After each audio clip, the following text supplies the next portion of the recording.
Bonjour. We have a very fun stream.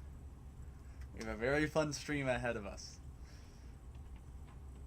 We're talking tones today, so I'm looking forward to all of that. I've always wanted to make a tone language, and I have like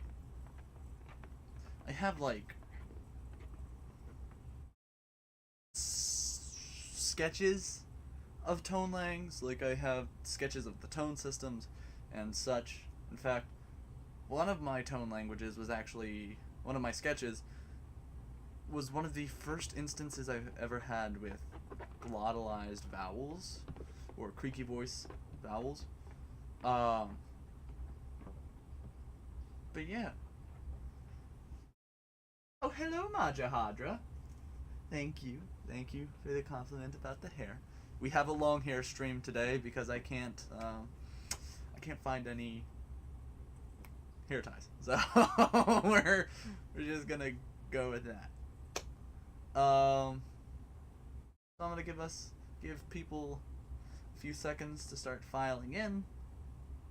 But yeah, one of my it was actually like my first language that was not meant for human speakers. Um, Used tone. It was actually I don't know if y'all know what I don't know if y'all know what cicadas are, because you might not have them where you live. I I think they're like a specifically East Coast thing, cicadas, but I could be wrong. Um, but they have like, if you know what cicadas are, you know they're just very high pitched, droning sounds. And I thought, I can do a tone language out of that. And then I ended up creating creaky voice vowels. So yeah. Um. Yeah, I'm gonna wait a hot second. How have y'all been? How's it going? So loud, such loud boys, the loudest of boys. How's it going for everybody?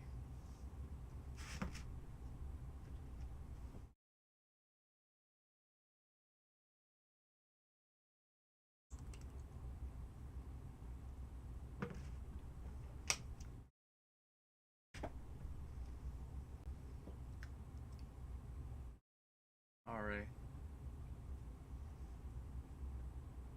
all's good. Good to hear it, Majahadra. Good to hear it. Yeah, everything's all right here. Um, I think the biggest problem I'm having today is that I can't find a hair tie. So, out of all the things, out of all the things to have problems about, that's a pretty good one. Um, all right. So I'm gonna hop into this. Majahadra, I am counting on you to keep me in check. Notify me when it is 3:35. Counting on you. All right. Gotta gotta make sure I have. Gotta make sure I don't end up with 50-minute long videos. So.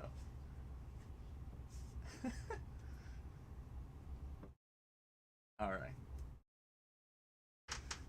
So, I'm gonna do a thing, and then we'll hop right into the video.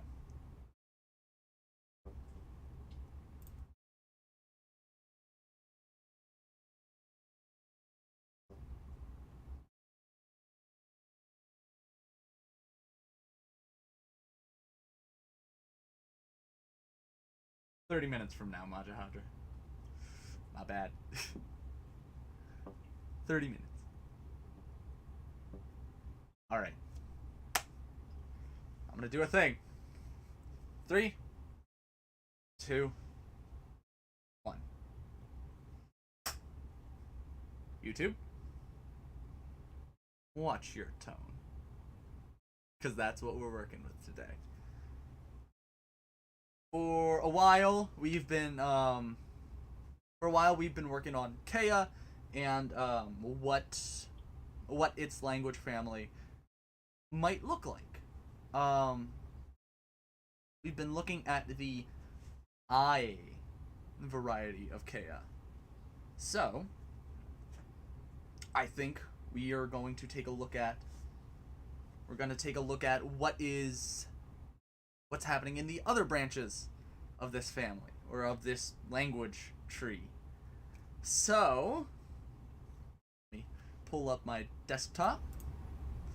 So, we've been focusing on this big hunk, everything below here, except for that. We haven't touched on that very much, but everything here we've been looking at. So, today, I think we're going to be looking at this one. Hello, Ever. How's it going? So we're going to look at this one. We're going to look at how we can do tones for this language. And the only reason I'm thinking that we need to do tones for one of the daughter languages of Proto-Kea is because I went through, and if we look at Kea, we're going from words like pahura to pora. There's so much loss. Like, inuria becomes nere. There's just so much loss in these words. Like, the biggest example is like the third person pronoun somo to sopa.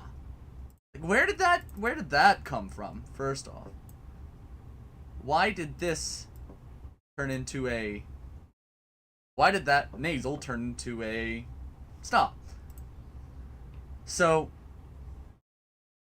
there's just so much loss, so many consonants being lost, and so many consonants being reduced or mutated. So I think we have something good to work with. So, I have a list of Proto-Kea words that are evolved up to the point of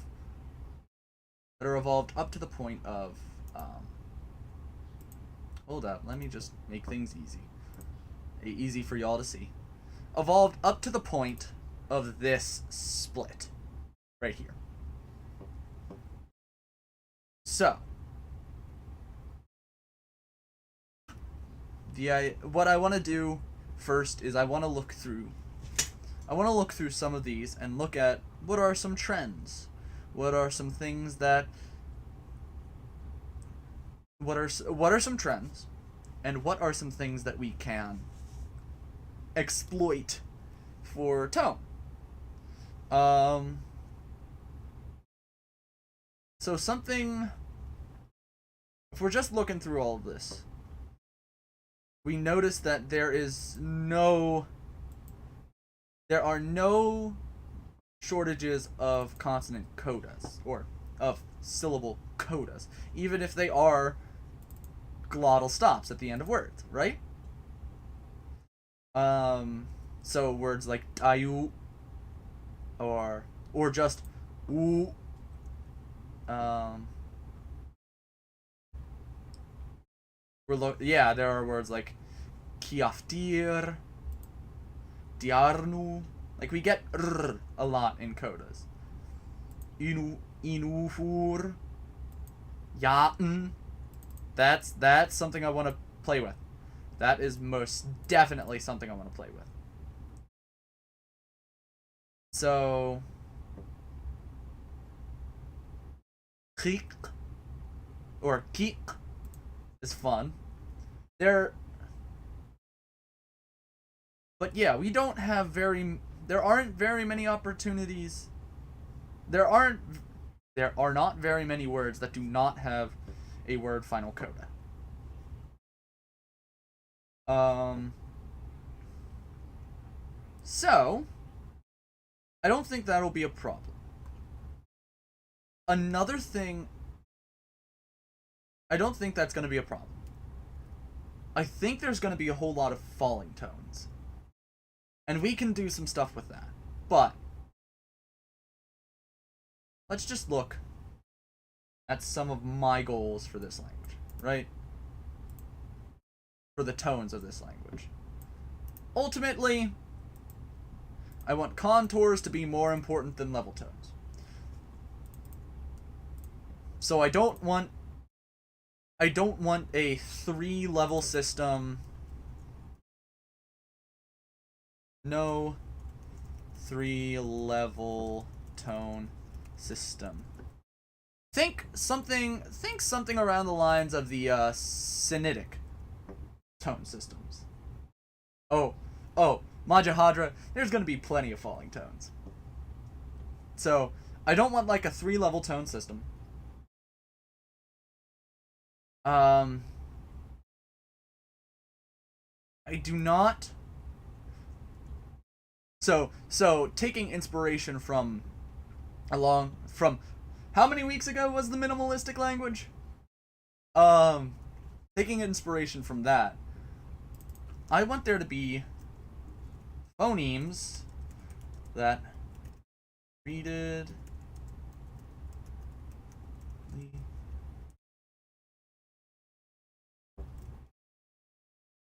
the phonemes that are treated differently depending on position.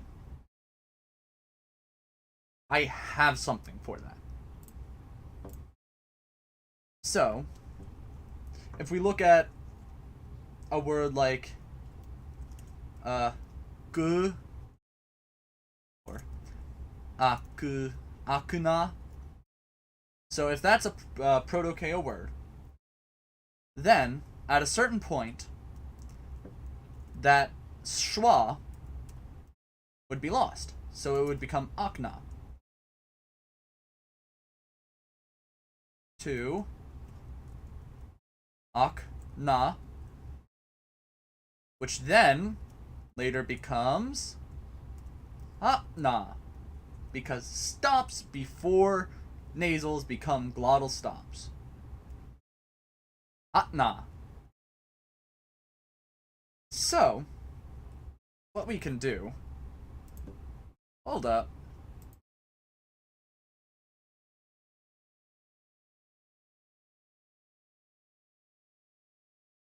Where is it?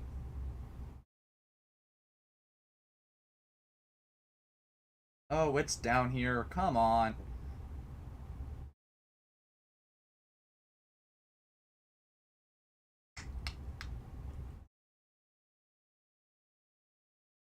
Ah, there it is. Superscript IPA. Bam. So what we can do is turn atna into atna. Atna. And what can happen is ultimately later, atna becomes atn. So, take a word like atn, and take a word like atn, and that can mutate different ways. So atn can mutate into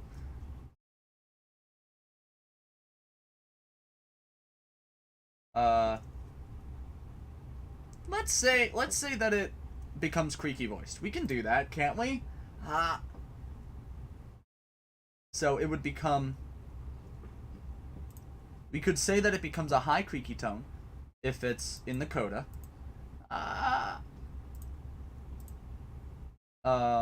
So atn would become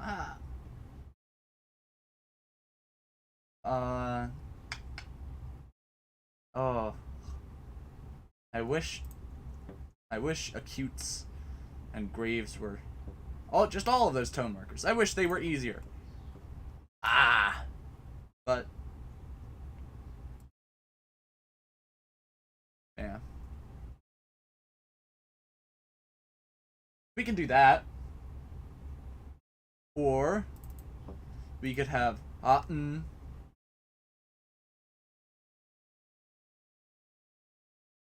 turn into, say,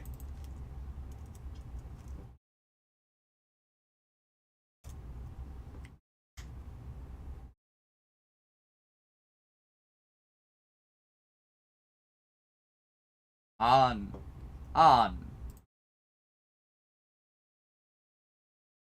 Could do it. We could do that, or not on, but or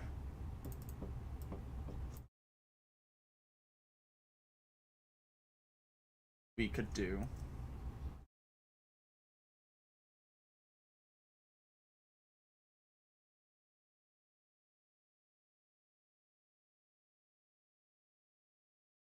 oh my gosh. There we go.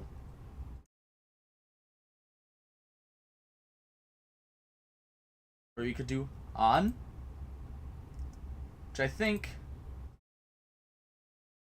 all of these could be interesting. Or we could just say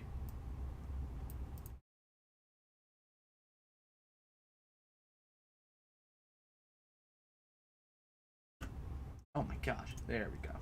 Or we could just say all around that coda consonant is lost entirely.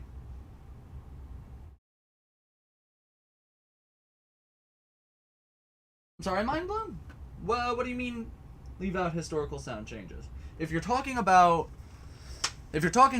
for a grammar, like if you're doing a reference grammar for your language, then sure, you can leave it out. If it explains things later in your language, then I wouldn't leave them out, but you can leave them out if you so desire for like a language.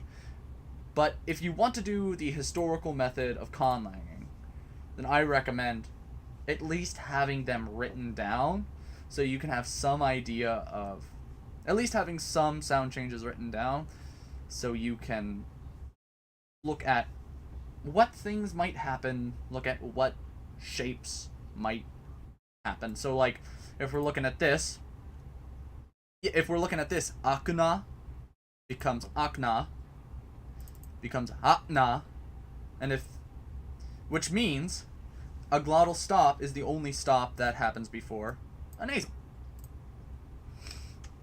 Just like keep things like that in mind. And stuff like that, you can just say, this is actually something I've been messing with. Mind blown. Say that the phoneme e, or the phone e, only appears in front of the phone s. Like if your language does that, you can say, well, why? Well, why?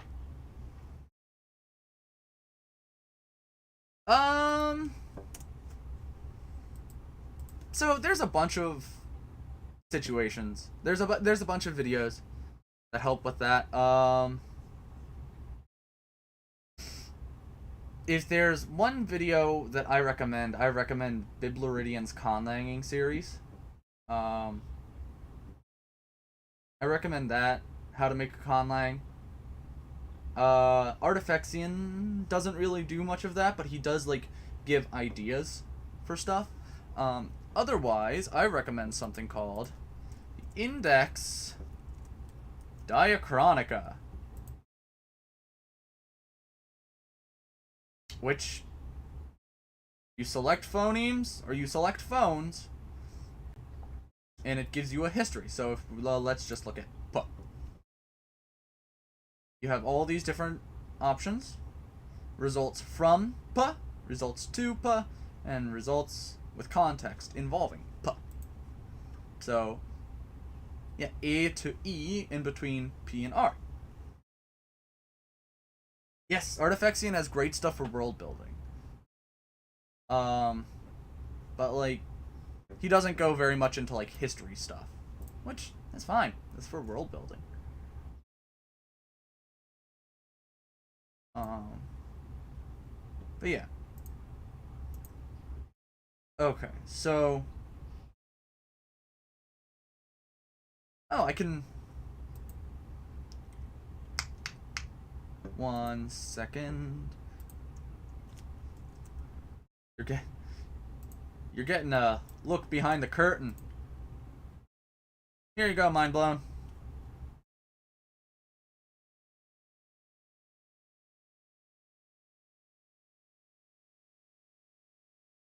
But yeah, going on that idea of like a phoneme being treated differently in a coda versus in a onset, I think I'm gonna settle for this, where glottalized pre-glottalized nasals create a rising tone and lose their glottalization when in codas.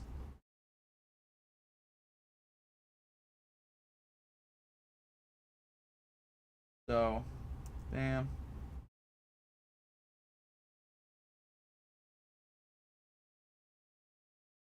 And in onsets, so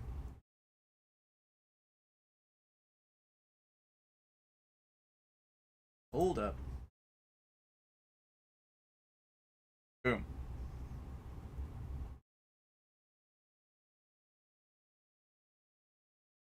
In onsets, there's a lot less questions here, right? Because if we lose glottalization, then I'm thinking that it's just gonna become a high tone, right? Because it's the more tense of the two.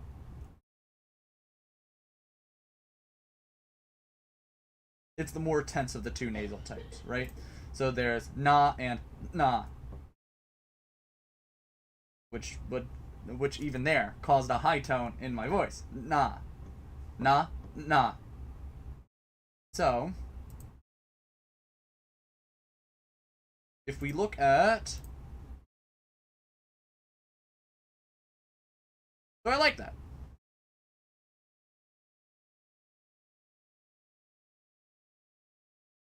I'm a very big fan of that.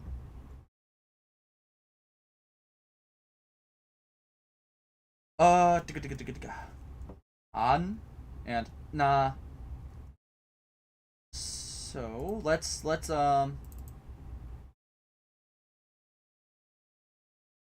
some sound changes, shall we?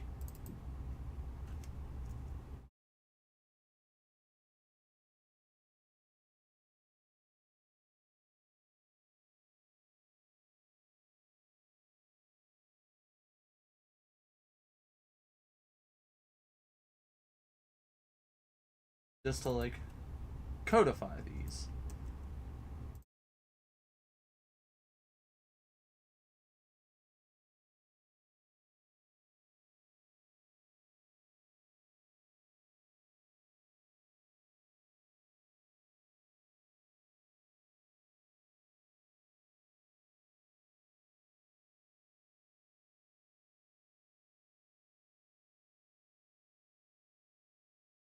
Nasal, vowel.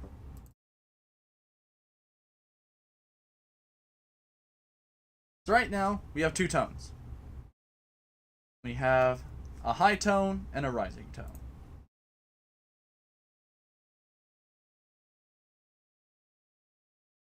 What is there anything else that we think we can do with this? Because here's the deal. There are plenty of clusters. Like where is it? Giaftir or Giaftir? Hold up. Let me check.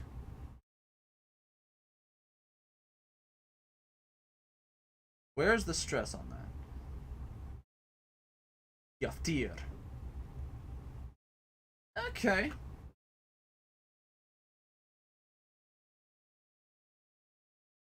But yeah, we have no shortage of consonant clusters.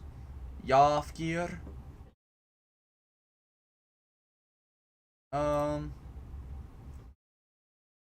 So I think for low tones, we're gonna do falling tones. We're gonna get, will tone spread through a word?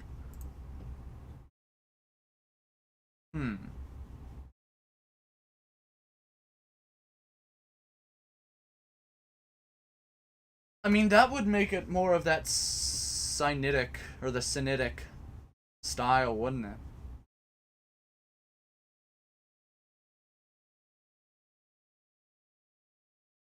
But I don't know. I like the idea of just these, a lot of these tones going all over the place. You know,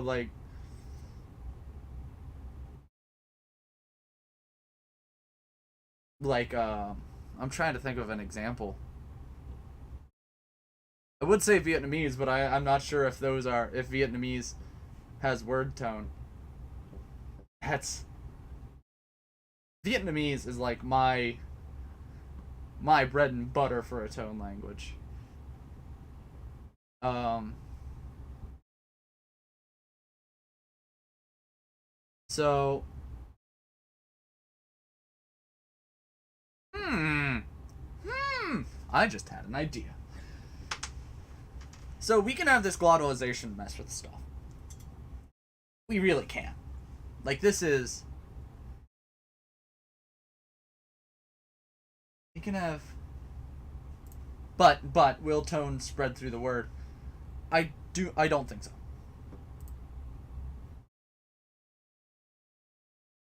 I don't think tone is going to spread through a word. But again, we can look at it later. We can look at it later and see like what happens most. We can see what happens most. Excuse me. And yeah, then we can look at it and see how I want to progress from there. Just looking at, oh, another thing that happened.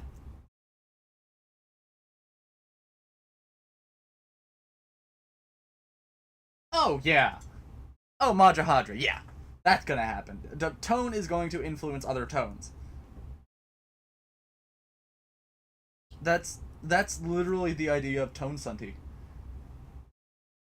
That's, yeah, we're gonna do that. That's and I think that's what's gonna end up simplifying a lot of the tones. Like,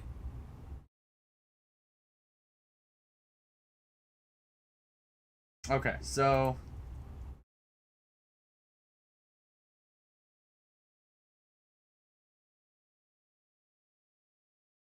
hold up. Let me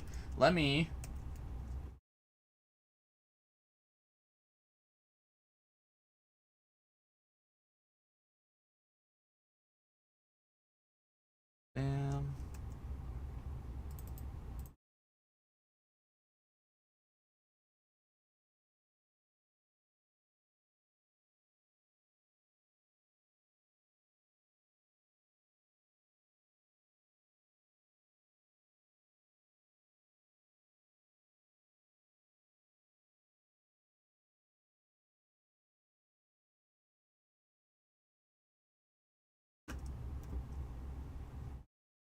Okay. So we're gonna pull that verb before a resonant or a continuant, or verb before a continuant, vowel before a continuant or resonant creates a low tone. Vowel before a obstruent, or not obstruent, but Occlusive. No, not an occlusive. Just a stop. Just a stop or affricate. Stop or affricate creates a rising tone. Like, it looks like that's just what's gonna happen. Now, oof. Now, I want to do something. Favorite features of a conlang. That changes, I guess. I'm very much, if we're talking features like,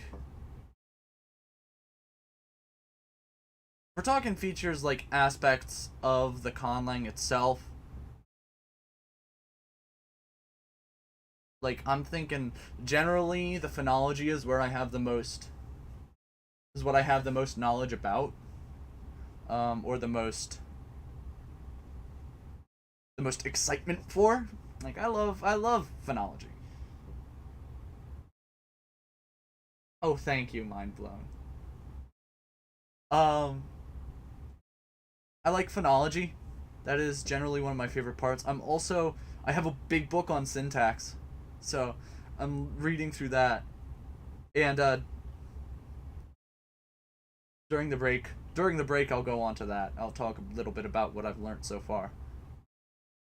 But yeah, I'm getting in on syntax. If we're talking specific aspects of conlangs, like specific pieces of the parts, I like. Right now, I'm a big fan. Well, I've always been a big fan of case marking. Case marking is fun. Dependent marking is fun. In fact, I have a paper on a reference grammar to kayadild,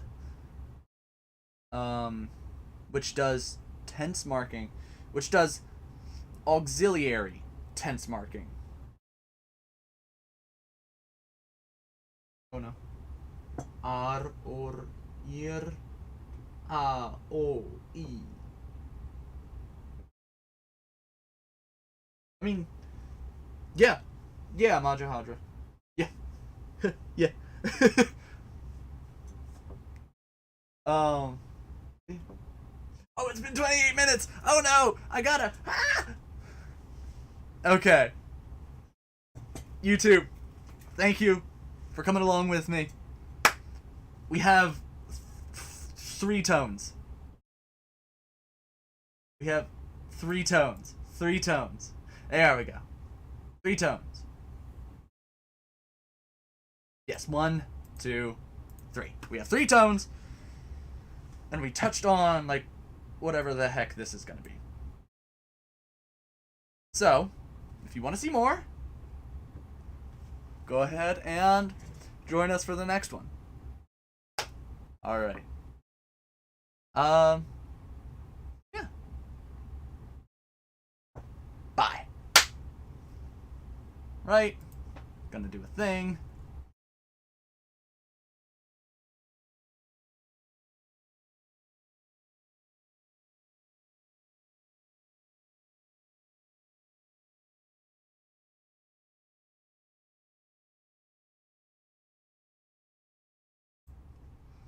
No, I'm not on a strict time schedule, mind blown. I just try to make these into videos, and I don't want them to get to like 40 minutes. So, if I do shorter videos, I can get carried away. That's correct. I get very carried away. But yeah, so in this book on syntax I've received recently, I I haven't gotten very far into the book, and I realize there's a lot of things that you just don't think about, like how we know things are nouns, or how we know things are verbs, or whatever part of speech they are. The way we know them, know that they are what they are, is by something called syntactic distribution or morphological distribution. And long story short, syntactical distribution is what words are allowed to be around a word. So, like if we take like a nonsense word like wug, right? If we can say wugs, then it's a noun. If we can say the wug, it's a noun. Been or he did wug is a verb. He did wug. Or a wug person. Then it's an adjective, right? So a wug person is the word wug there is an adjective. And morphological distribution is which words or which morphology can a word take. So take the word wug. Wugs is a noun. It means it's a noun because plural wug. Plural wugs. Wugging means wug is a verb. Wugst or wuggist means it's an adjective because it is the wuggest whatever. Like, that person is the wuggest person I've ever seen. What? Wugs was wug. Exactly. It's a bunch of wug. Yeah, mind blown. That happens. That happens where you just... There was one other stream. After I tell this story, I'm popping into the next video. There was another stream I made, or I was on, and we were trying to do syntax for another language on this channel. And we ended up ranting about dying dogs and feeding pigs to dogs and killing pigs, and we can get carried away. We can get very carried away. So, yeah. Alright. I'm gonna do a thing. Then we can get into the video.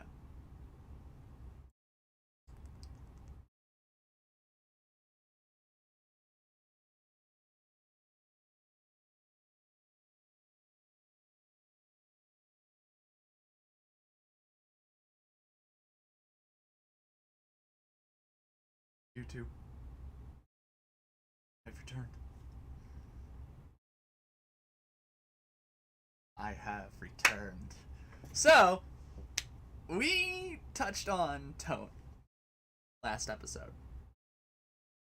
We touched on tone for the impure language family of Kea.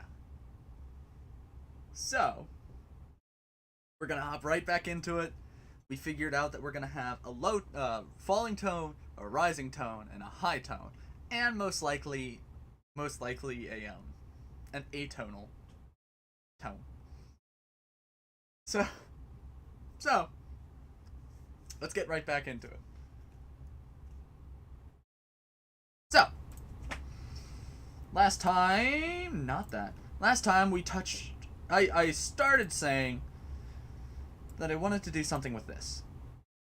I wanted to do something with these geminated, word initial geminated consonants, or stops rather.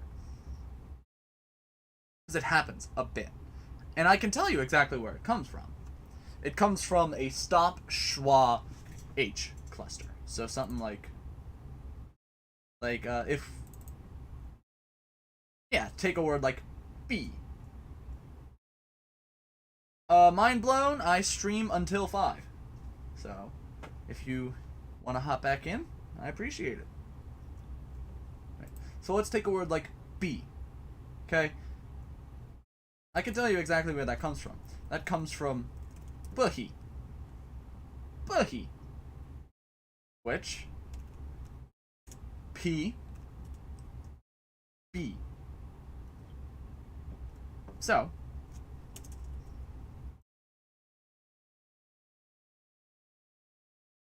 Yeah, it's very nice to have your mind blown.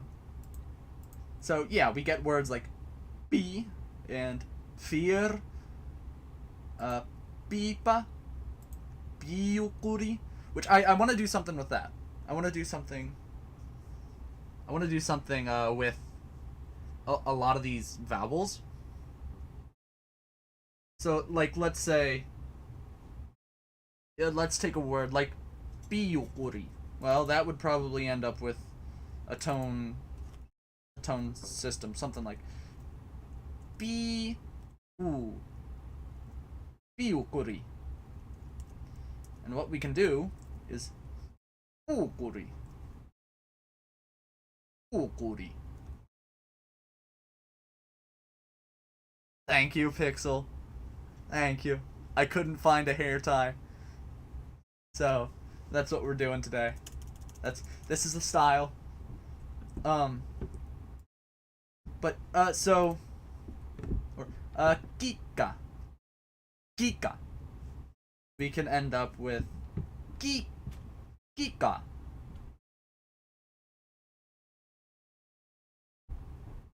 Yes. Double stops equal geminate stops.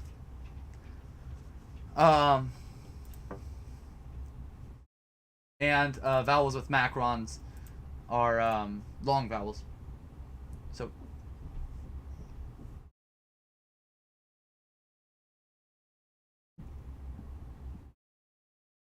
what do you mean? Yeah, they're geminate stops. Hello? Here. Sorry to interrupt, but here. I heard your struggle. I got a hair tie.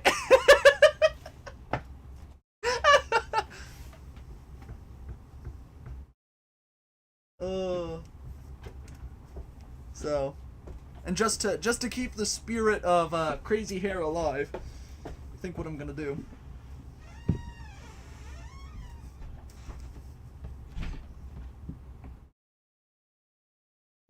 You get, man, I'm gonna edit this out of the video.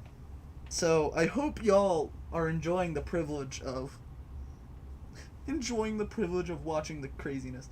They're just not. They're just not good. Just no explanation. All of a sudden, my hair is gonna look like this. Oh. So there's a video I watched a while ago that it was by David J. Peterson. He it was by David J. Peterson, and it was about tonogenesis, and he talked about like the distinctions. Thank you, Madra Hadra. Thank you. He talked about like distinctions breaking down and that becoming tone. He talked about codas being lost and that becoming tone. And he also talked about something that he called the coalition of stress. And what that means is if we take a word like muy, or we'll just say mufi, where you is the stressed syllable, right? Like mufi. Then F is lost, so muy becomes moo, because, or mufi. Yeah, I would say it becomes moo, because, but ultimately it comes, that low tone comes from the stress, or that falling tone comes from the stress, right?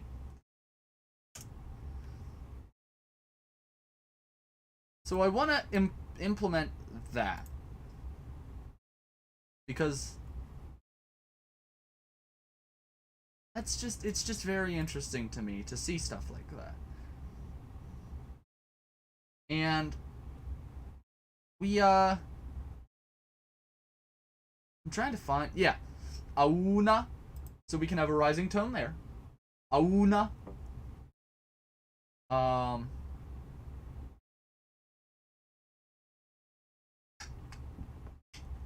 Trying to find other examples of it. Oh, chaura, chaura, chaura, chaura. That's what it is. Chaura.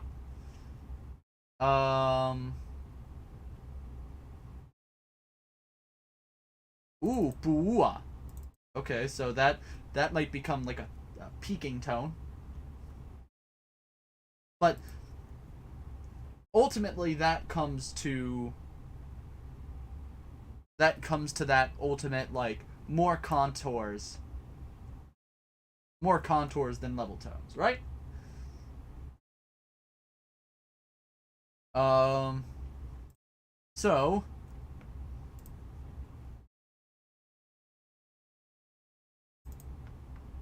So there's also a universal. There's also a universal that languages with more complex tones will only have those complex tones in their heaviest syllables.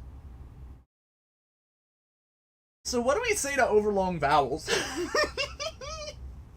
I know they kind of already happen in Kea, but not really, because they are distinct vowels. They're pronounced distinctly, so it's not boira or boira. That's not a good example. It's not boyara. It's boiara. It's not rude. It's not rude. It's rude. Rude. So, what if we just did actual overlong vowels? Pull in Estonian and actually just buck up and say, these are overlong vowels. Because we have words like bua. Oh my gosh! Diaukan. Diaukan. Diaukan. Oh! That's gonna be cool. Oh! And I totally forgot to touch on, that. So, are we thinking overlong vowels?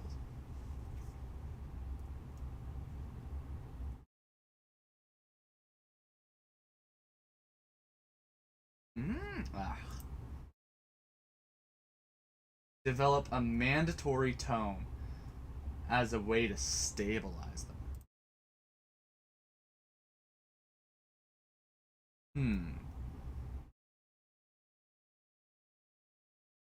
So are you thinking something like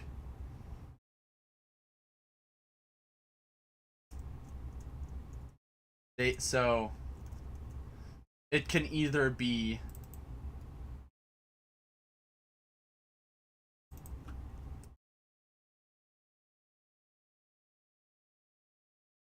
so like a ah,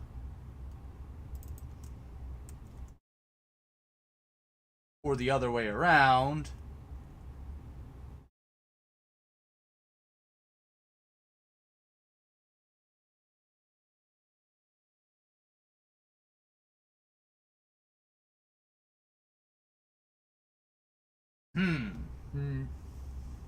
Non-rising falling tones get shortened, so only rising or falling tones exist in overlong vowels?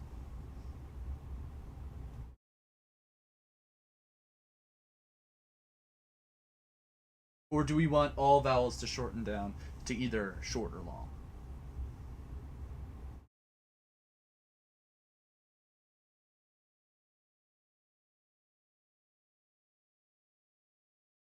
Because I like both of those. Oh, what am I doing?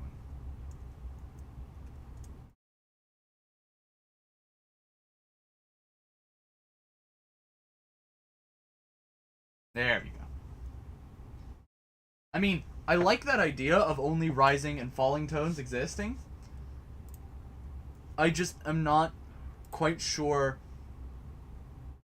what you're getting at for them acting with overlong tones. So, okay, Majahadra. Goes back to the heavy syllable weight implications again. Goes back to the heavy syllable weight implications again. So what you're saying is heavy syllables are the only syllables that have rising and falling tones. Everything else is either atonal or has level tones.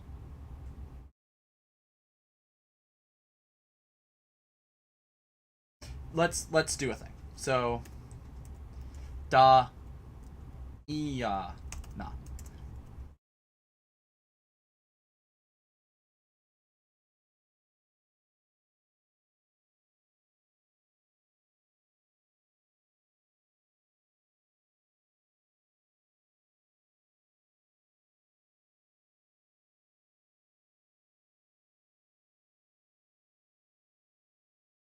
Okay. So Diana.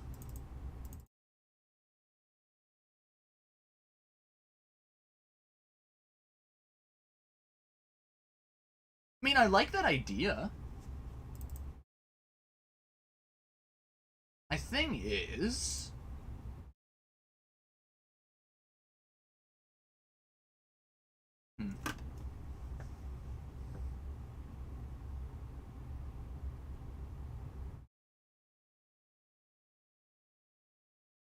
I'm not solid on overlong vowels. Well, I mean, if you know anything about Mora, you can, like, if you know anything about vowel Mora, that is, it's essentially just, it takes up 3 Mora. Which Mora is just like a metric of time measurement. Which is why I justify Kaya's vowels as Kaya's overlong as separate vowels. Because every Mora is significant rather than applying to one. So if we take Diana, that would end up becoming, we could write it as Dina. And then Diana would become Dina. And then Dina is Dina. Majahadra, you're not the first person to make that joke, which makes me angry. But overlong vowels are just 3 Mora. That's the difference. Where long vowels are 2 Mora and short vowels are 1 Mora, overlong vowels are 3 Mora. But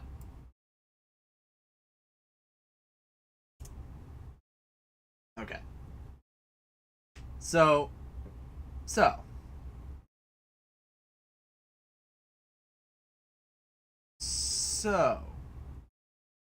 question is, I want to keep this.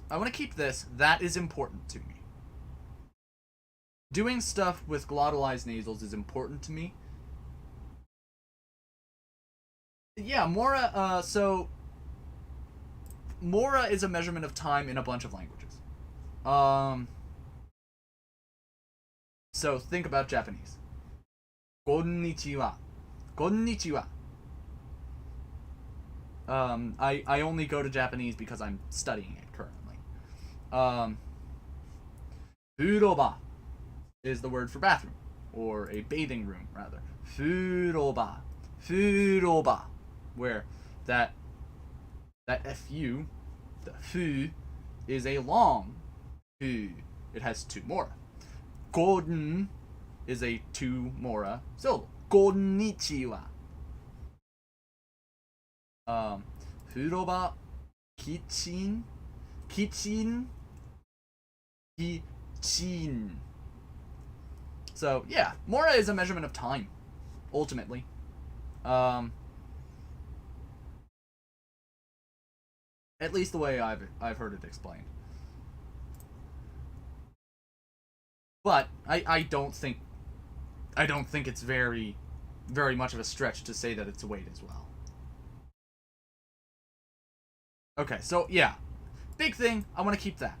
I want to do something different depending on whether or not glottalized nasals are initial or final. So, that whole only in heavy syllables wouldn't quite work. But what we can do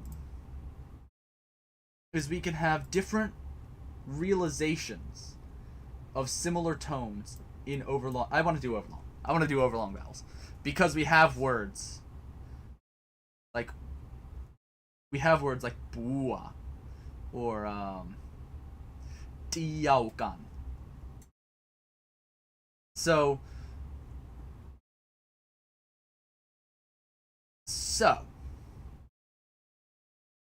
I think what we can do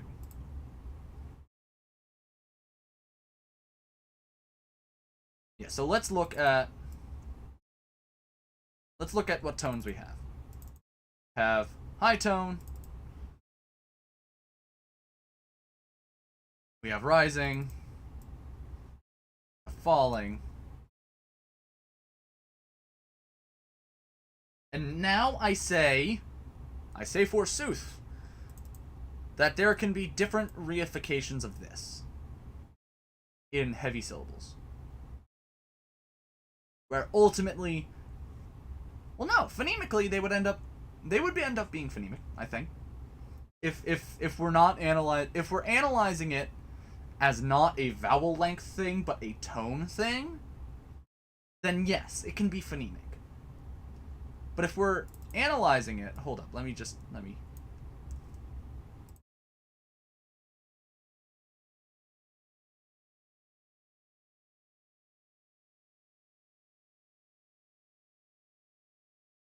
I know that that's not the proper one. We're just going with what we have. If we analyze it as not a vowel length thing, but a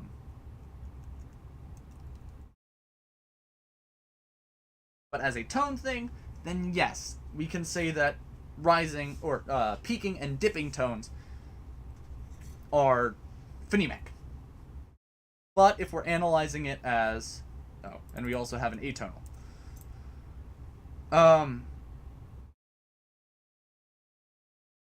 So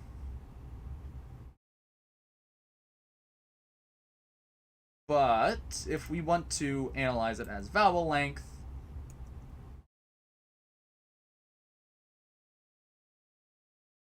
then it ends up being allophonic.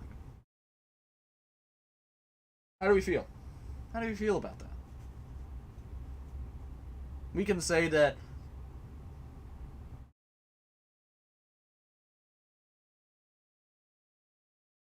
no, hear me out. Hear me out.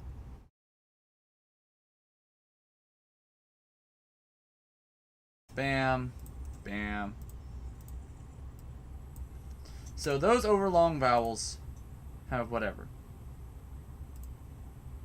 Or, yeah, we can consider those. We can consider these allophonic. And if not, then whatever. If they end up not being allophonic but phonemic, then whatever.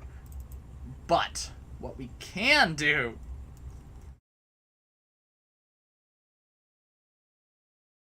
is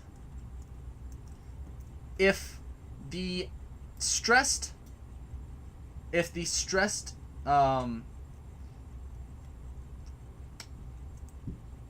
hold up.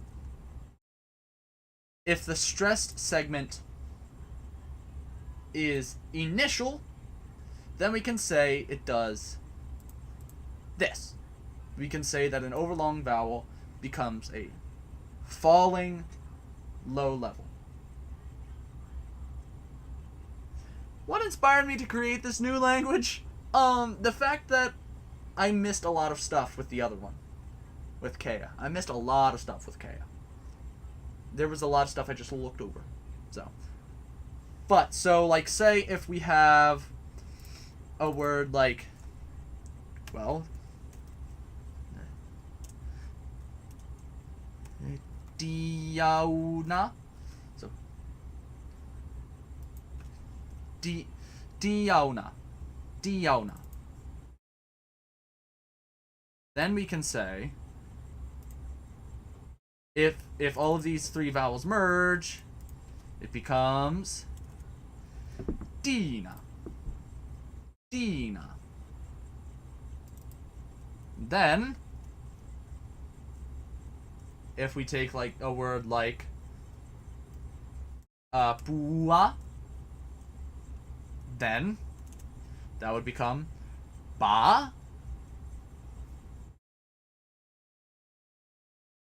So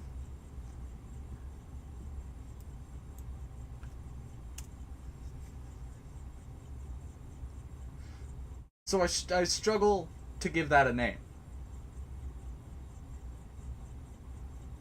I struggle to call that phonemic or allophonic. I think they're phonemic to each other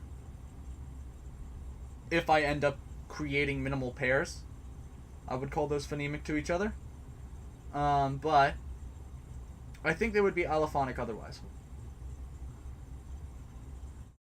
But yeah, that's the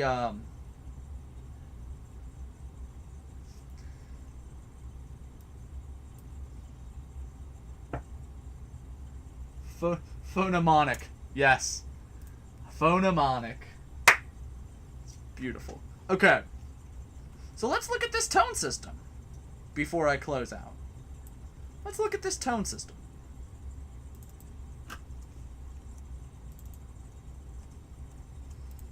Okay, so we have an atonal tone, we have a high tone, let's just make a quick rule for this. So that atonal tone takes the tone of follows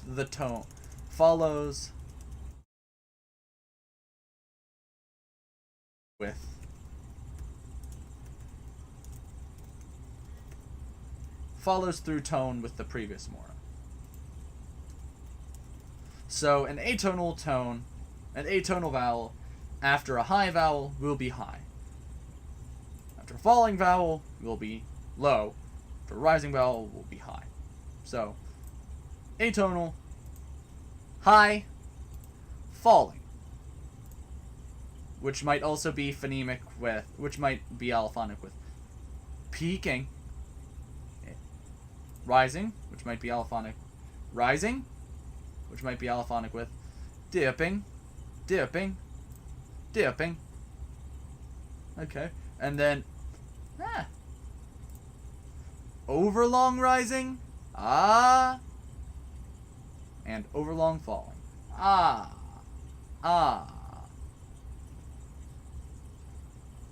So that's 8 tones if everything ends up being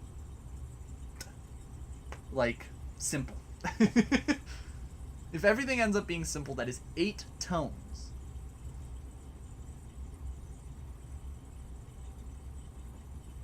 How are we feeling about that? 'Cause I like that.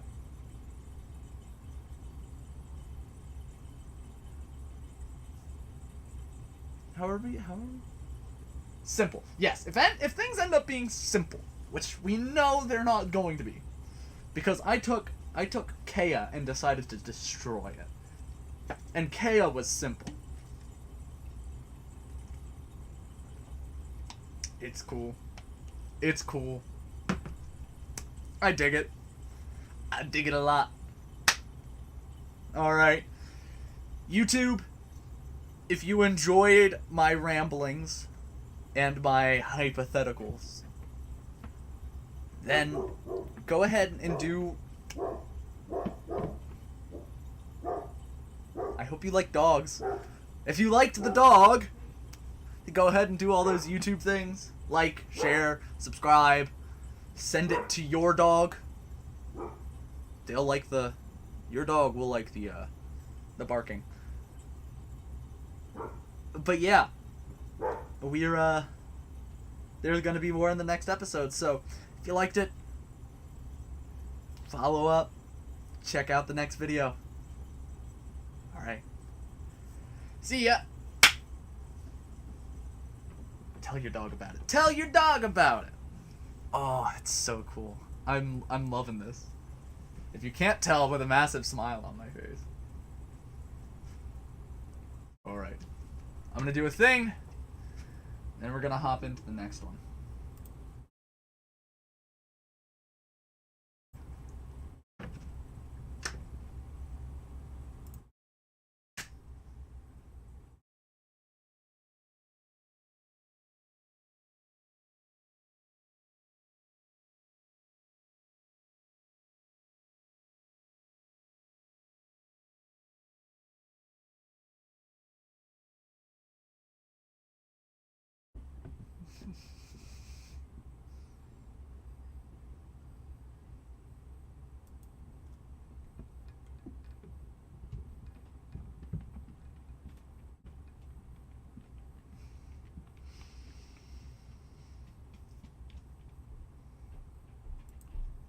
I hadn't seen what I looked like.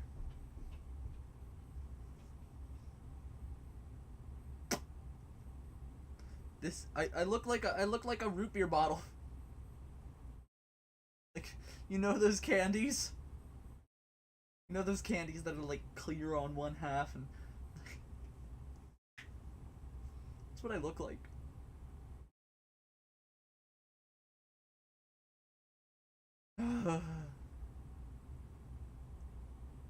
Okay.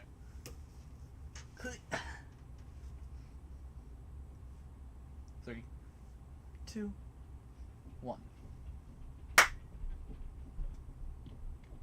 Welcome back. We have some things to go over. We're still working on tone. We're still working on this language. This sister language to Kea. Well, I guess it's more of a cousin language, but still working on this. So we're gonna end up with some fun stuff. All right, let's hop right into it. Okay. So I think we have a good outline for the tones. Let us see if there are any other trends that I can use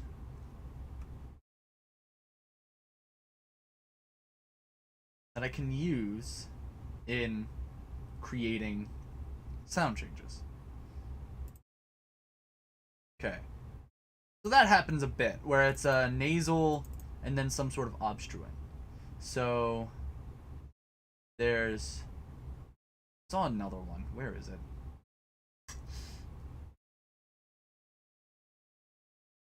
Khmur.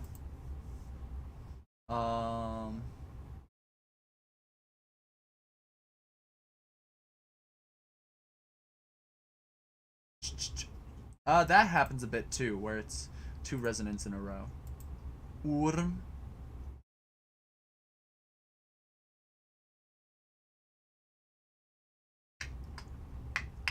Nsa. And for all intents and purposes, word initial and word final nasals are syllabic. So it's not nsa, it's nsa.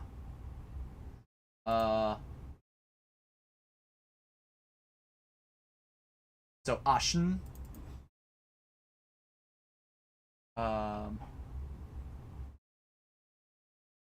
That was just that came from Cop. That those ejectives can have fun consequences on the verb, or not the verb, on tone. which...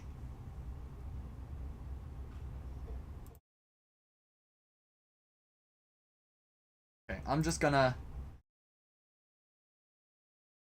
do this quick. I'm gonna finish. So.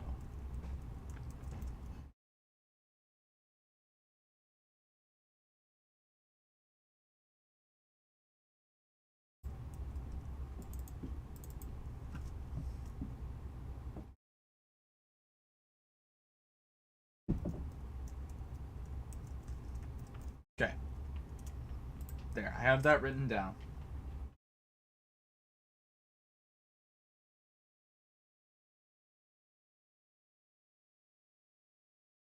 Hold up. So initial geminate consonants become plain. Ah, no. We'll have to work on that later.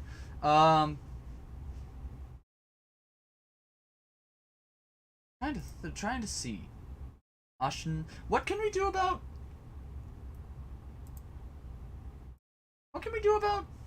syllabic nasals? How are we gonna work tone out of that? Are we going to work tone out of that? Are syllabic nasals going to desyllabify? Desyllabify. Before tonogenesis? Are they going to desyllabify after tonogenesis?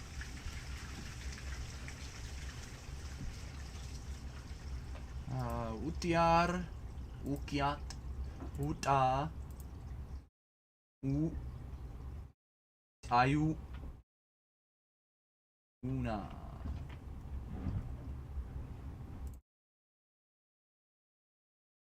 Epenthetic vowel to take the tone. Do we want to introduce the schwa back? So it's not ashan, it's ashen. So we go from having a 4 vowel system, a, I, u, to go to a 3 vowel system, which we're probably gonna demolish otherwise. We're not gonna make it.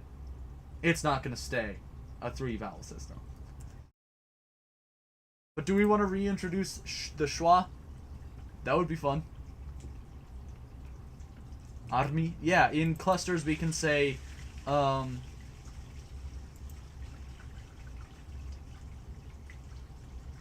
that would be fun.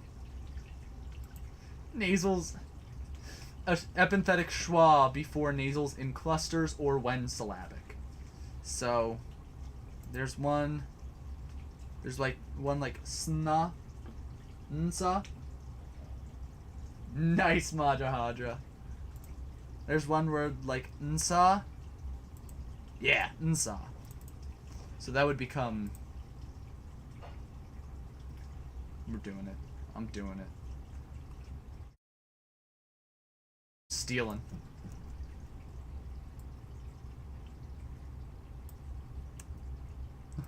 I'm stealing. Unsa.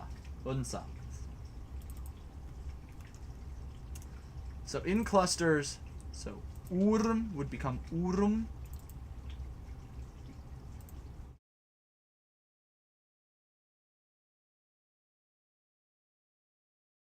But, long story short, what you're saying is that so epenthetic vowels should happen after tone. So, ashen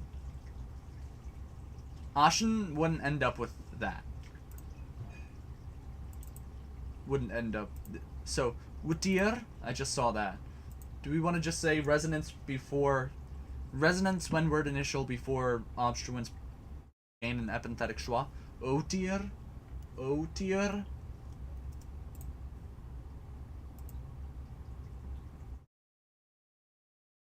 You can say that. Otir. I like that. Okay, hold up.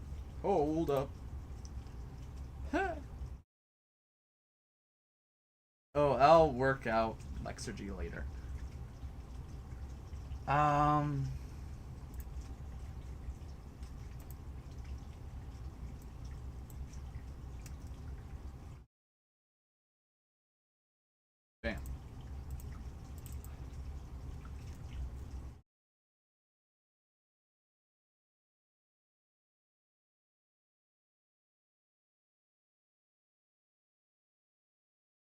Jeez. I'm stealing again.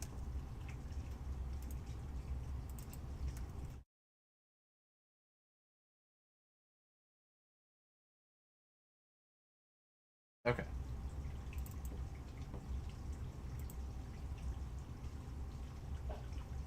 Would consonant clusters still exist? Would consonant clusters still exist if we got rid of... if we did that?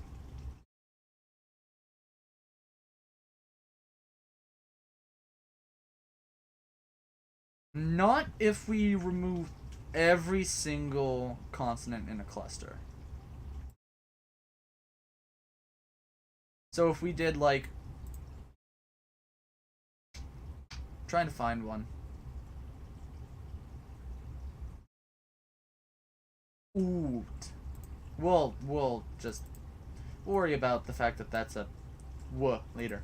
But oot. So if we get rid of the W, then yes, there would still be codas and there would still be consonant clusters.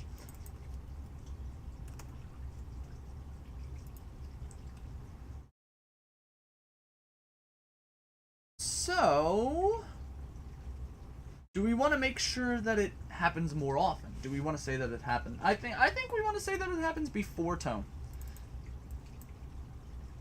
Or X.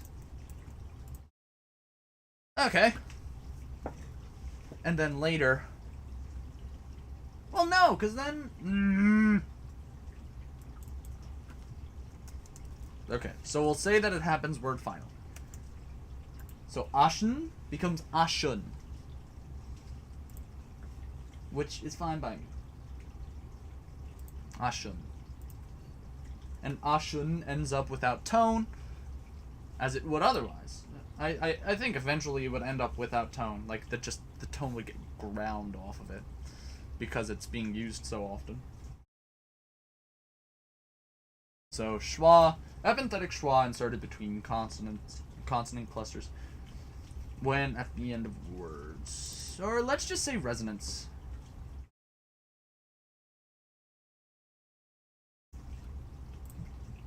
So, when in between resonance.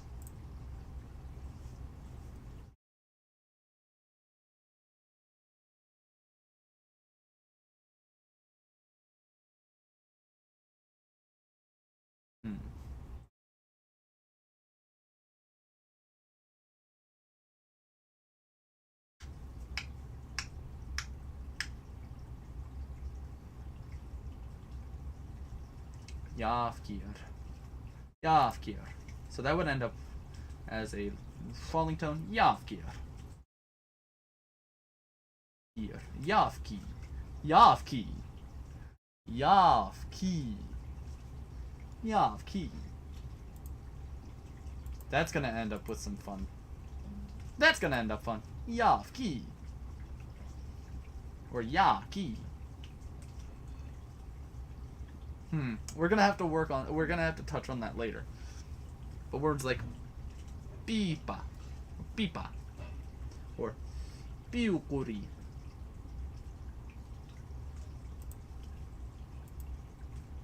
Amcha. Amcha? No, that would end up amcha. Amcha. So that would end up amcha. Acha. What other trends are there? Cha. Cha, dude. Kai.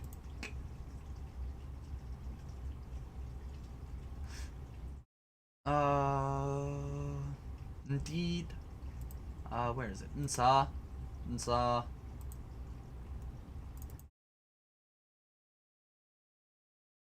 Resonant consonant becomes resonant.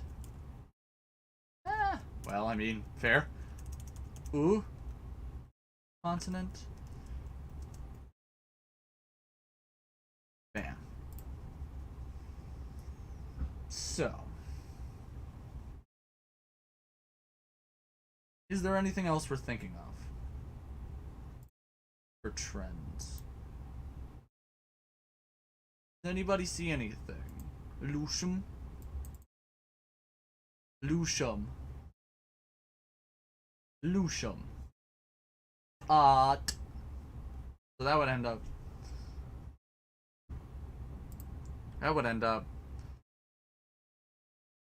Art. Art. That would end up with a high level tone, or a high rising tone, versus a low rising tone.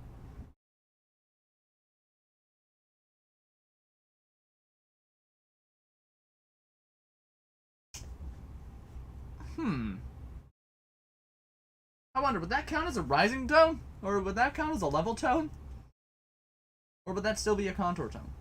Would that be considered a difference in level, or would that be considered a difference in contour? So if it's like bot versus bot,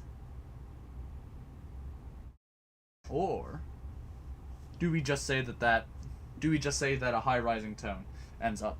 Yeah, we can just say a high rising tone becomes a high tone. So, whew. This is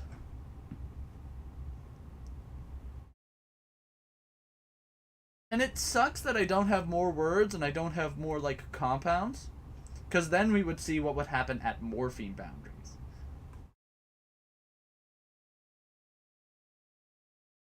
Ooh, gop becomes ga. Chan. Peace. Chan. Peace. Fee. Army. Army. Army. Fna. Fna. So that's a question.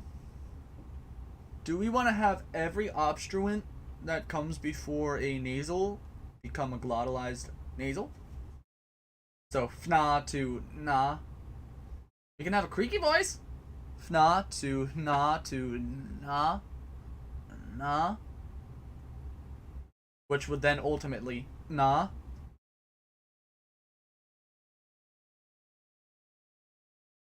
I like that.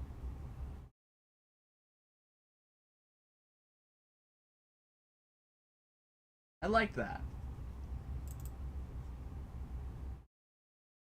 So I think that would happen. Obstruent before a nasal. Creaky. Alright, so how do we... Okay, so the question becomes, how do we want those to treat tones? Do we... So creaky nasals. Yes, no. Or creaky nasals. Do those affect vowels? Yes, no. We can do harmony with that. We can do vowel harmony with that.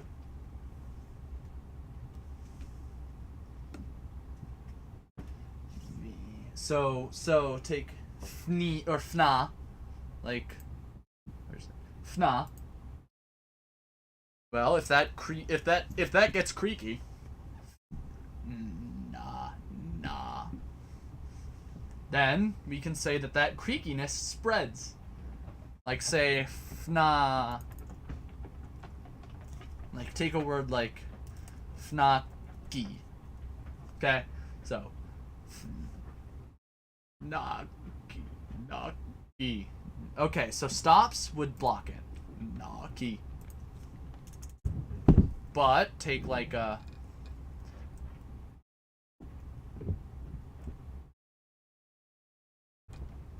creaky vowel, tone, and harmony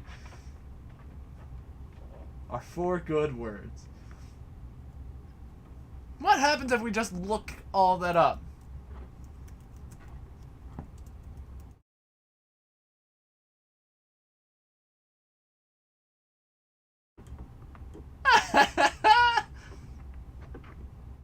Ooh, I'm gonna have to read that. Ooh! Non-modal phonation can arise due to the effect of glottal consonants adjacent to vowels. For example, creaky voice resulting from the coalescence of vowel, glottal stop vowel. That's cool. That's cool. That's cool. So yeah, so if we do fna to hna to ah.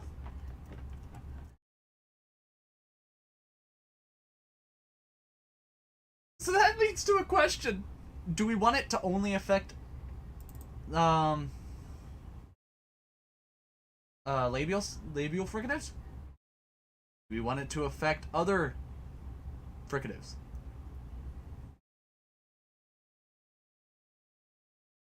But okay, back to the idea, back to what we were talking about with creaky harmony. Because I don't think that would last very long. Creaky vowel harmony would not last very long.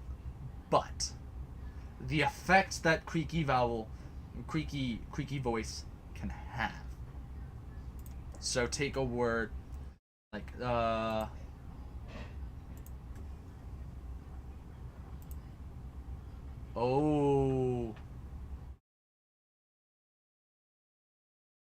If we just turn into if we turn f into h, if we take f and turn it into h and then have it just across the board creakify other vowels, we can get some fun stuff done.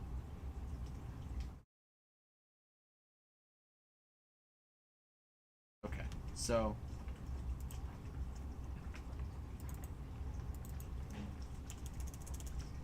not obstruent nasal. Well, obstruent nasal becomes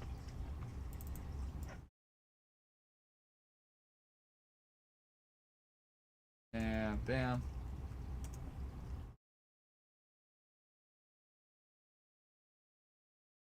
So after all this tone shenanigans,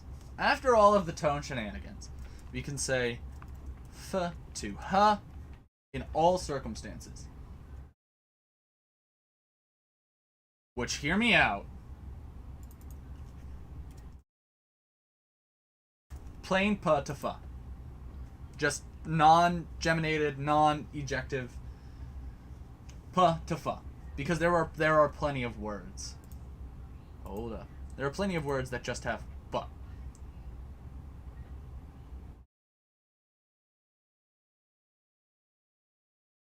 And there are also, I believe there are also plenty of words that just have as well. If not, we can make more. That is not a problem. Yeah, p, pot.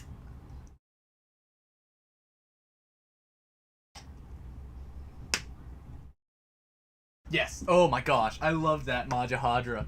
Majahadra, that is my favorite aspect of something like that. I had an idea, so I was talking about this earlier. And I will get right back onto topic. I'm recognizing that this is a tangent. I had an idea earlier where, say, a language has s and has yeah, right? Because I don't feel like stealing. So, it becomes a whenever after s, but it doesn't around h. And then h becomes s. So, it only occurs after s, but it is phonemic. Just stuff like that. I love that sort of deal. Okay, back on topic. So, f becomes h, which then f becomes f becomes h, then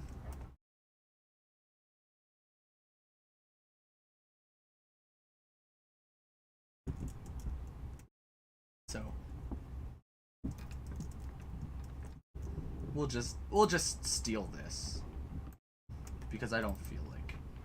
So bam.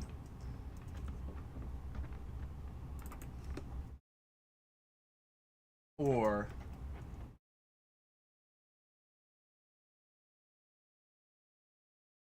and then that has the effect of creating ATR vowels. Or not ATR, minus ATR vowels.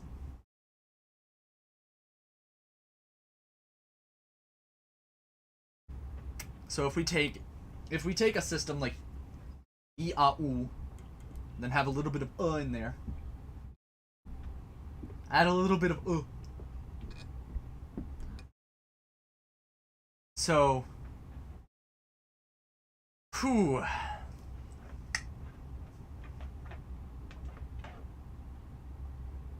Trying to think. So, we're gonna steal this. Steal this space.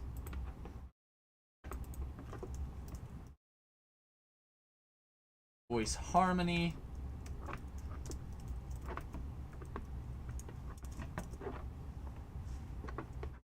Creaky voice harmony. E vowels. Spread.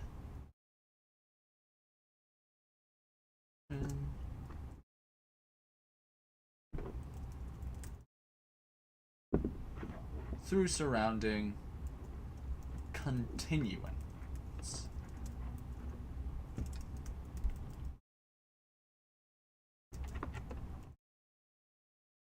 By is blocked by stops. Well, it's just blocked by stops. Okay. There.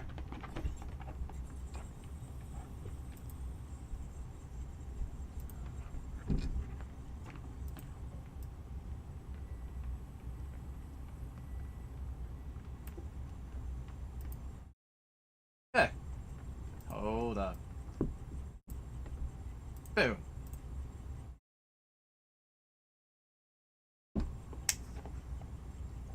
Then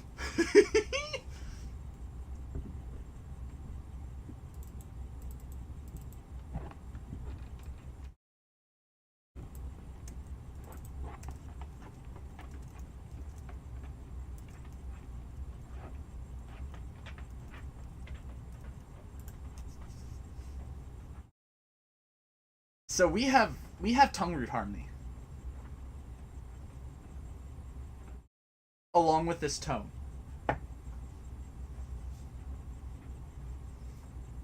How would the creaky voice affect the tone? My thought is it lowers everything. My thought is it is allophonically lowered.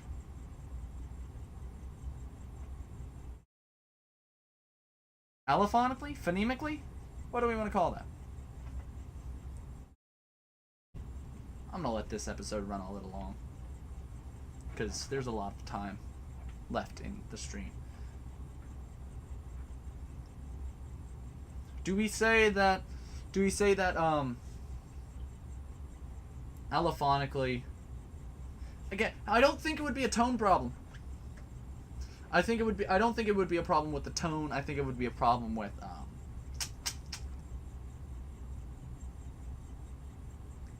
phonemonically lowers. I don't think it would be interpreted as tone, as a tone difference. I think it would be interpreted as a tongue root difference. So.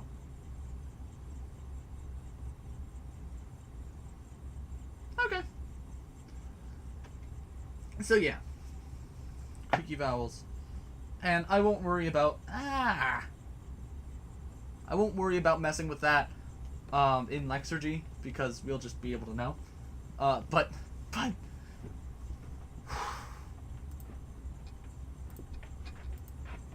these buddies right here are gonna be terrible. to work out in Lexurgy. Like, terrible. Because, it's gonna be something. It's going to be something. But yes, I am using Lexurgy. So, could I possibly zoom in on what? Everything? I can do that. Boom.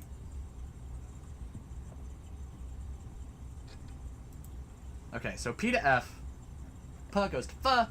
Obstruent before nasal becomes resonant before consonant inserts an epenthetic Is that bold? Okay, it isn't.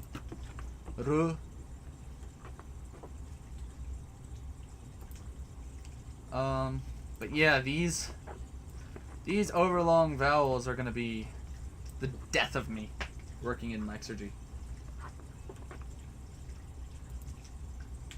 Yeah. So I think I'm gonna cut it there. I'm very glad that we have something planned out.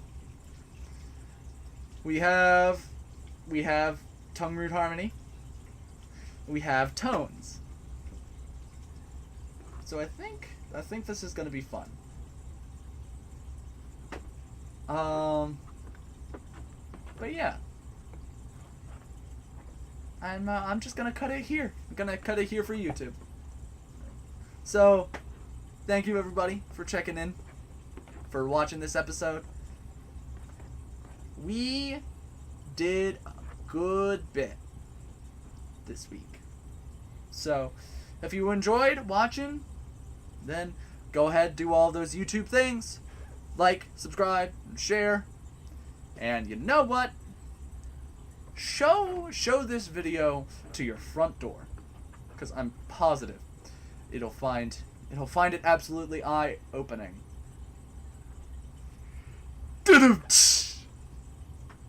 All right, have a good one, y'all.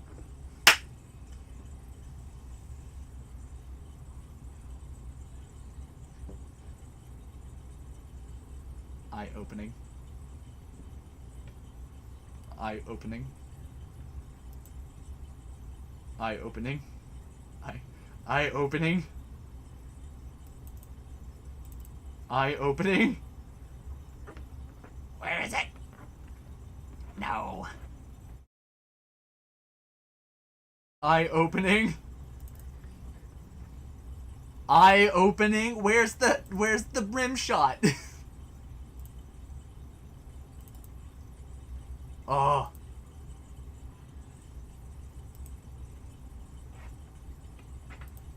I would get the rim shot, but can't find it.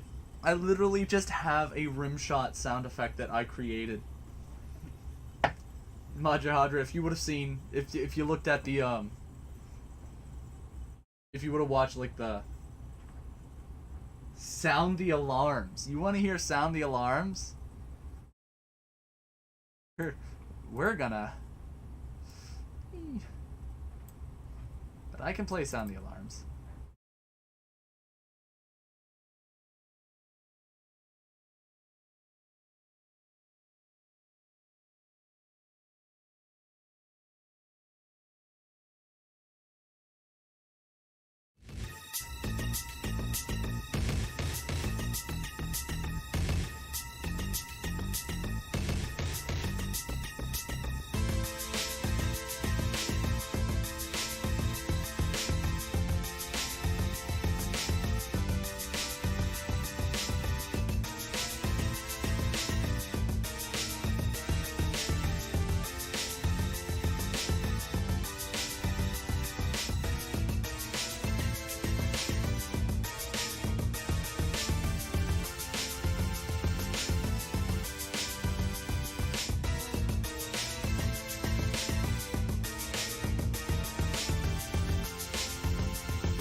Yeah, right?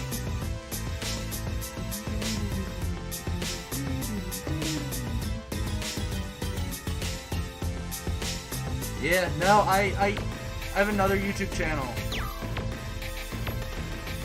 I have another YouTube channel that I post music to.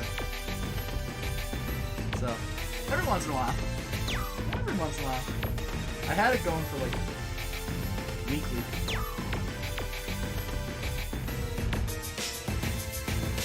And hold up, it loops. It loops! Which is because it's a video game asset. The idea is that it's a video game asset, so it loops.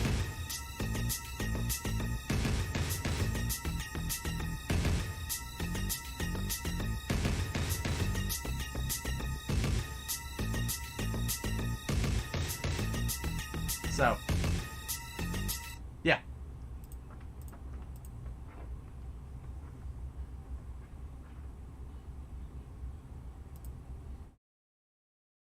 That's that.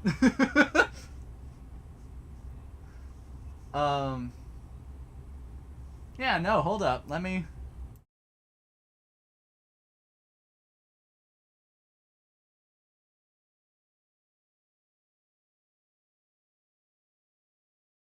If you can't tell, I have a sun, a solar. Oh, thank you, Majahadra. I have a solar, fixation. Oh, this one's fun.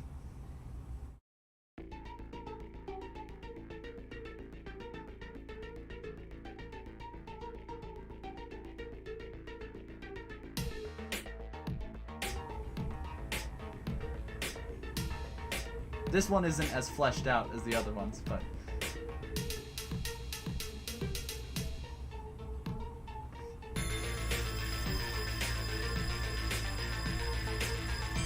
Spooky! I initially thought, like, synthwave Mick Gordon, if you would.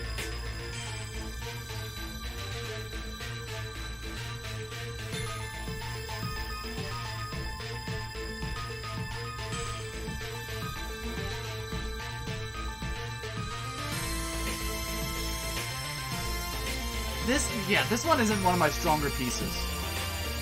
This, honestly. So, Majahadra, I am not a game dev myself, but I have worked with people on their video games with music. So, hold up. Let's do this. So I worked on this game. This was for a game jam, if y'all know what that is. It's essentially make a game in a short amount of time. Yeah. I helped with music for this game. It's called Kidera, Tree of Legends. Click to close credits. Hold up. Hold up.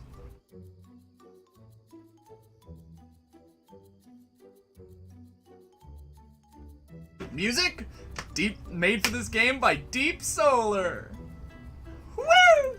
So this music isn't mine, but this is.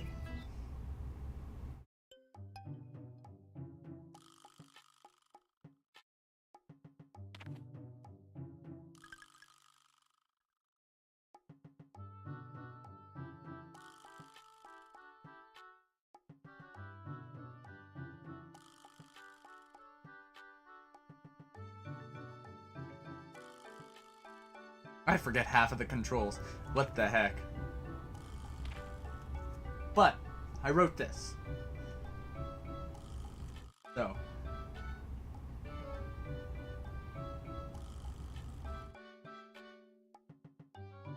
I have a bunch of other music if y'all ever feel like humoring me. It's yeah, it's the one other thing I do. Well, one of the two other things I do. But yeah, I conlang, I make music, and I do jujitsu. So those are my three big things. My three hyperfixations. Or not hyperfixations, special interests. Yeah, so. Do we want to get back? Do we want to do like a little bit of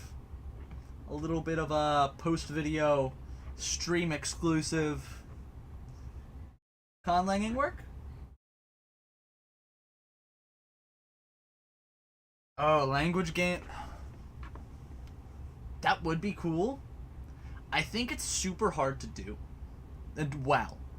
I think it's super hard to do well. Because, like, you have to think about more than just the language itself, you know? You need to think about... If we're talking about, like...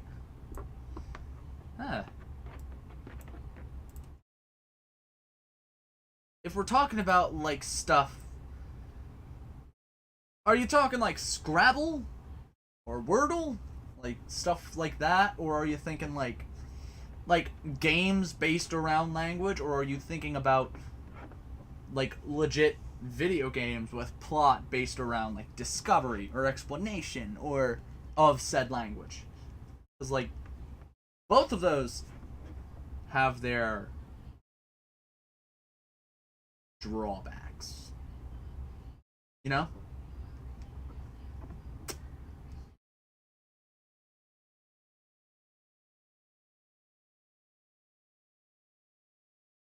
Because, like, it kind of falls under the same deal of, like,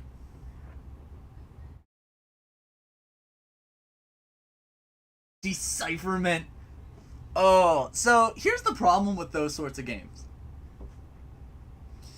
Nobody cares. Like, let me explain. Let me explain. We are a different breed of people. We are a different breed of people. We care about that sort of stuff. We care about deciphering languages, and we enjoy it, and we think that, yeah, we can... Yeah, one would need to have some linguistic knowledge. Yeah, not for a typical audience. That's why they're hard to do well. Because you can either create for a mass audience, or you can either create for a mass audience and make all of the people who are just into it, you can make them mad or disappoint them, or like I remember when I first told my father's side of the family what conlanging was, my grandmother goes, well, at least we don't have to worry about him being special. Just don't get it. People just don't get it. It's like, why do you do it? Why do you do this?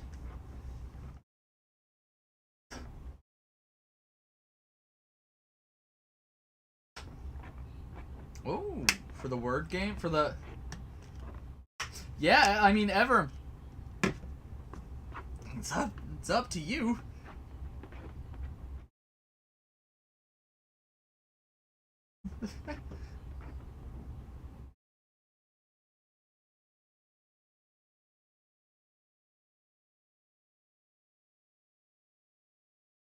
I'm enticed. I'm intrigued.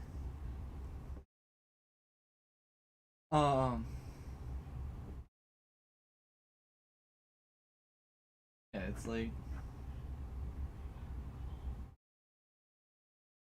that's so like so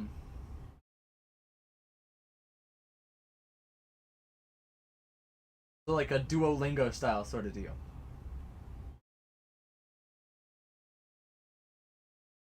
Well, so the idea is discovering things, right?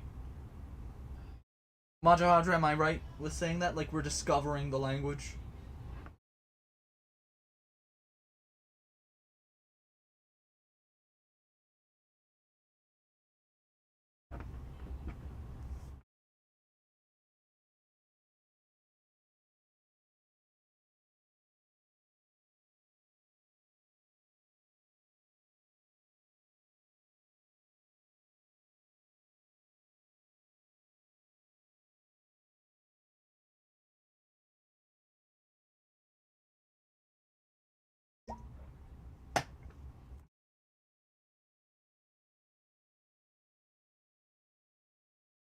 Hadra is typing. I have a feeling. We're gonna end up with a big long text. Okay. Think of some archaeologist trying to map out the meanings of some ancient text or something. Yeah! Yeah! Yeah, no, so ever. That's how you do it. The classes that teach you the grammar of a language are just like they only teach you the grammar of the language are the classes that don't work. The classes that immerse you in the language are the ones that work. The ones that like you learn the basic vocabulary and then you learn grammar. Yeah. Oh yeah, ever. Yeah, exactly. But that's the thing. That it ends up being so simplified that the people who conlang or who are into linguistics see it and they're like, oh. Yes, so much harder with derivation. But I think that's where immersion is helpful. I think that's where immersion is helpful, or comprehensible input. You start off with comprehensible input, and then you end off with immersion, which is always my favorite. So I've taken German for like 3 or 4 years, and I've currently hit the point where I understand meanings, but I cannot understand the words. Like, if someone talks to me just out of nowhere in German, I'm gonna be able to understand them, but can I respond to them? No.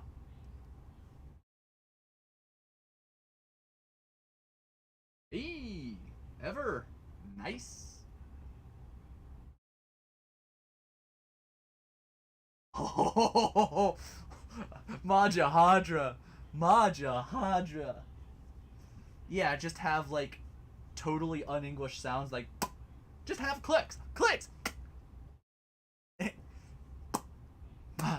So ma.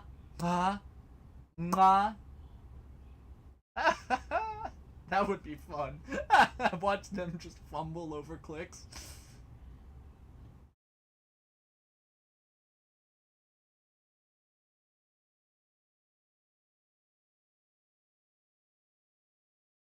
That would be fun.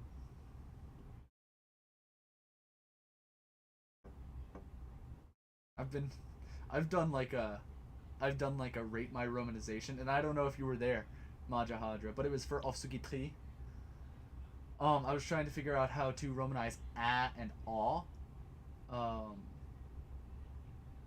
And since they came from Rhotics, I pretty much said, oh. Yeah, Satan. But, 1 second. We have a tone system.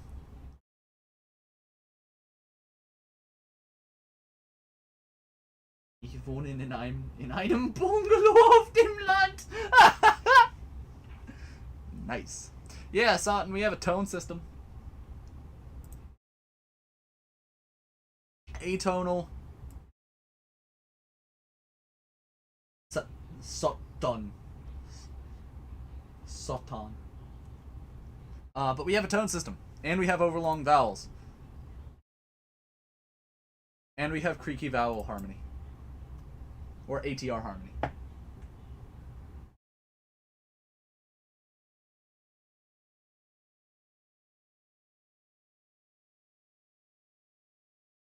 But yeah, welcome. Even if you could only make it for the last few minutes, I can do a quick. No. I can do a quick recap. Glottalized nasals. Yeah, all of a sudden. Yeah, glottalized nasals act differently depending on Yes, clicks would be fun. Next week? Is it next week? It's next week we're doing clicks. Next week is the semi-self-indulgent click stream. I'm looking forward to that. Because it's going to be so much fun. I'm having, I guess I should edit the name of the stream, but we're having we're having Brian on. Or Brian, or Honeycomb, however y'all know him. We're having him on. And we're gonna do a click lang! So, it's gonna be fun. I'm gonna have fun.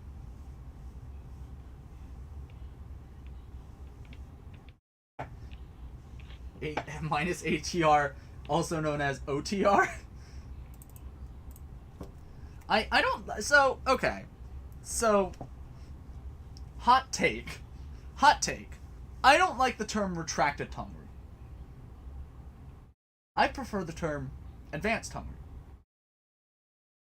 The funniest word in my language. Which language are we talking about? Because if we're looking at standard Kea, I know that there is one word.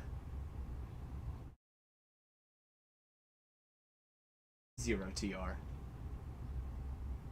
If we're talking about standard Kea, I know that there is one word that is.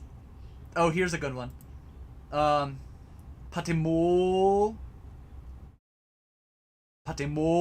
or patimo.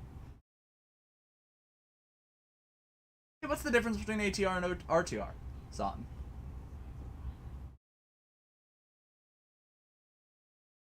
Before we leave. And if we're gonna be a little childish, my favorite proto-KO word is indeed. If we're gonna be a little childish, but...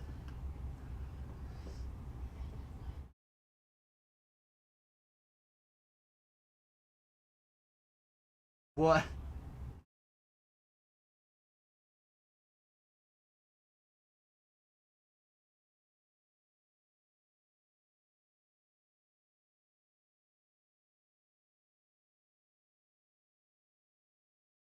Yeah, that's what I'm thinking, Majahadra. How are they different? How are they different? Zotin, just give us a clear answer. Please. For the love of God. Just give us a clear answer.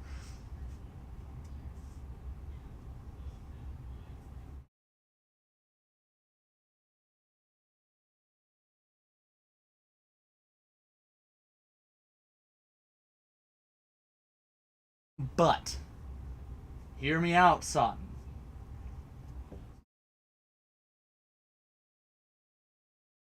If you're looking at the 0 TR, sure, it's plus ATR. If you're looking at the ATR, that 0 TR is RTR.